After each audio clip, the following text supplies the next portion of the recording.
Hey, what's going on? It's Ryan. I'm going to start a new series here on the YouTube channel, and considering I've been doing nothing for quite a long time, I hope this is an improvement. I'm going to take a look at one creative app or plugin or tool, if you will, and we'll do a deep dive on it. I'll start by doing the nuts and bolts, and then I'll just mess around with it. We'll just kind of play around with whatever it is I choose, and stick around for as many minutes as you want. I came up with a great name for this, which I guarantee you I will change very soon, but I've got nothing else right now. We're going to call it One Producer, One Tool.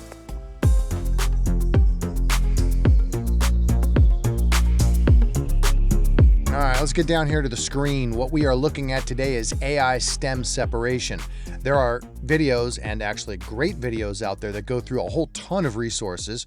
But again, what I'm going to try to do is stay focused on one tool, and the one that I've found is Ultimate Vocal Remover. I really enjoy it for a few reasons, but the three main reasons are it's free, it's open source, and it works really well. Quickly into the interface, I just want to point out a few things to get you started.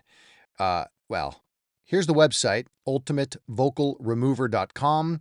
Click the download. It brings you to the GitHub. You can choose Windows, Mac, or Linux. Input will be the song that you are messing with.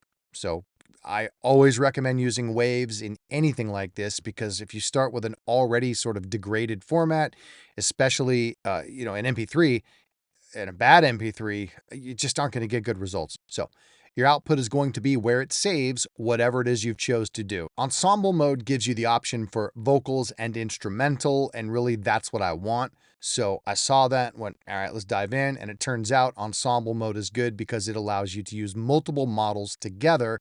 It also outputs each model individually.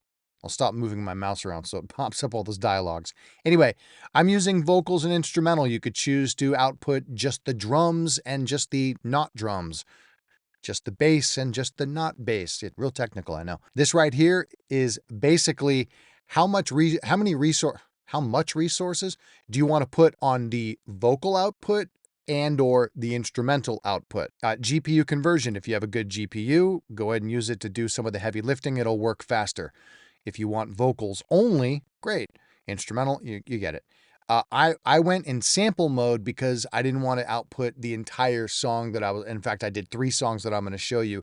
I didn't want to do the entire thing. Over here are the available models. It starts you off with a few. This would be the other thing that I went and read about, and it actually is pretty overwhelming. However, there are a lot, and we dive in now to the settings. Settings guide. You can go through all of this and choose what you want to mess with. I literally changed nothing here. Here, I wish I would have changed this. A 16 PCM is okay for waves, but they give you a lot better options. So next time I test this, I'll be using that. I'll go to probably 32-bit float. That's what I work in on Pro Tools. Okay, enough. This is the part we want to look at. So select one of these 3 areas, and this is where all the models are kept. VR Arch has quite a few. Some of them are descriptive, de-echo, deverb. They have high and low end. You're going to have to read about them, though, to really understand what they're doing. I ended up going here and grabbing the top 2, and actually I really like those models. Anyway, when you find a model you like, you select it, you hit the download button, it pops it up over here. I'm not going to process anything right now because I've already done it, which actually ruined the blend. So when it takes all of the models and merges everything they're doing into one file, that's why you don't want like 15 models. You want to pick a couple models that will complement each other, not fight with each other. But I also just wanted to hear the different models output on their own. So that's why I did that. Hit start processing. You can see I did 30 seconds and I did this many, 10, 11, 12 models. It took 34 seconds on my machine to output all the tracks. So that's pretty good. All right, let's bring in some examples here. I'm going to start with what I think is the worst. I decided to go to Suno and create an AI song. It's fine. I like Suno. It's fun. It's a lot of fun. Anyway, let's just hear a sample. Let's dive into it a little farther.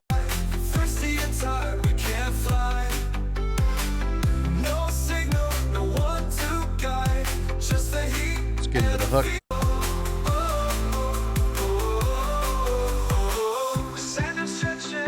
you hear the different things that are happening in the song. I'm just going to play a couple real quick because I'm not terribly happy with what happens here.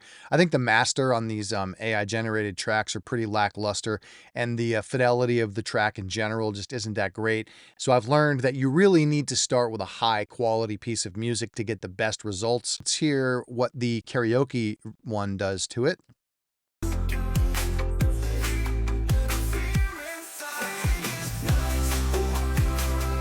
So it left some backing, or what it thinks is backing vocals in there, I suspect. We'll hear the vocal track and what that does. I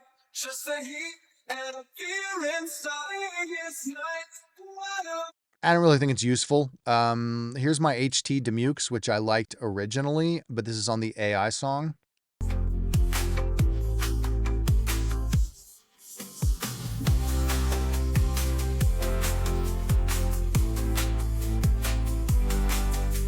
If you were using that as like a talkover bed, like maybe you have a podcast and you just need something to kind of bump you into your show, it's probably okay. But you can hear a lot of not so great stuff in there. So, let's go to a song. So I decided to make something with, a much cleaner track that I had. And most of the music that I produce does not have vocals. Just the stuff I make is for, commercial production libraries. And, you'll hear it behind a Mazda ad or something. Anyway, I got a vocal sample and messed it up real good and then kind of buried it in the mix real heavy. So here's my sample that I started with.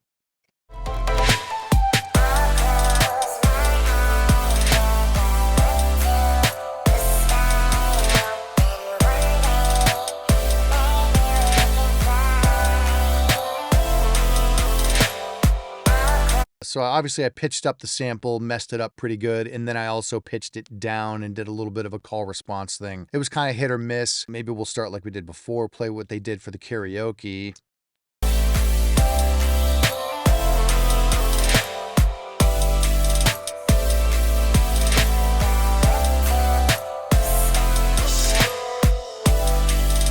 It's kind of random to me. It decided to leave some bits as backing vocals or leave it in the karaoke track, and then other bits it didn't. That wouldn't be something that I would be able to use personally.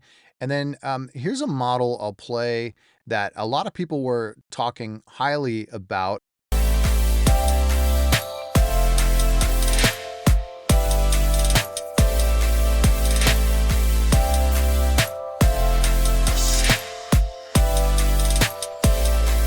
Like, it's really good, but you heard that the sky, like just that little delay from the sky kind of pop in there. So it didn't do a perfect job, but it did a really good job. In general, though, I'll say that the track itself sounds a lot better than the AI generated track. It has a lot more dynamic range and just has a lot more information in the track.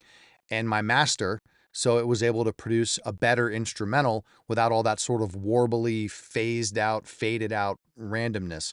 And then these are the models that I tended to enjoy.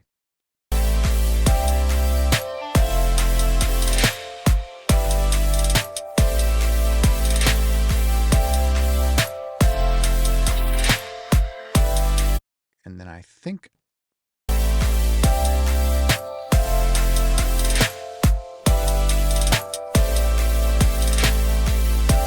so for this use case, to me, this one was really good. You heard that sort of the pitch down whoa whoa. That wasn't apparent in this version, and this one seemed really clean to me. Now vocals are a different story. Just because it output a really good instrumental track, it doesn't necessarily mean that its vocal track was the one you would want to use if you're doing some kind of a remix or something.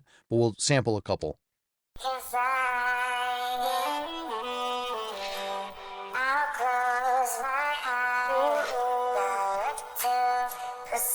I highlighted these differently. I don't remember why.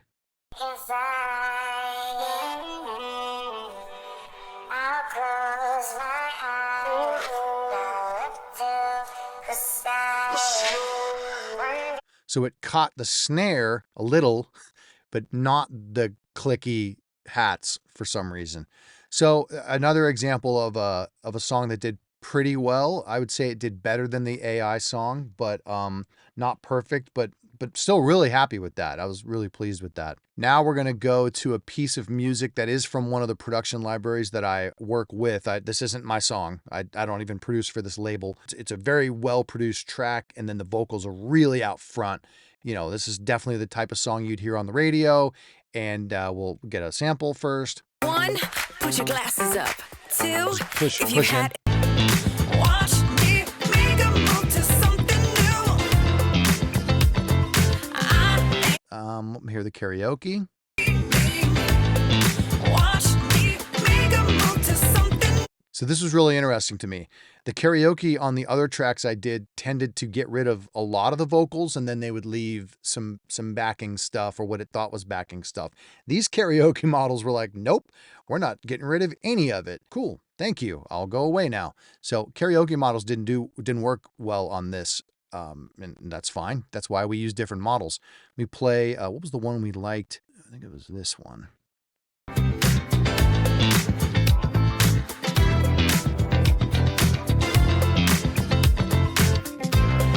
I mean, that's tight. That is really, really good. And then here was my original favorite.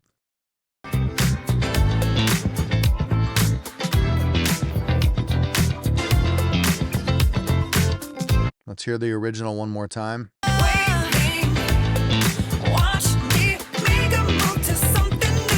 Okay, now let's get one more instrumental. I think we liked this one.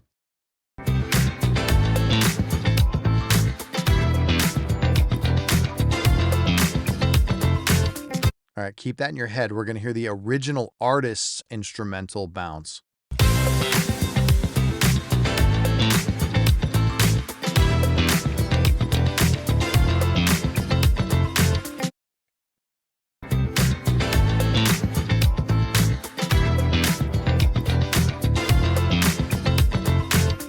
Ultimate Vocal Remover, what'd you think? I hope you enjoyed it.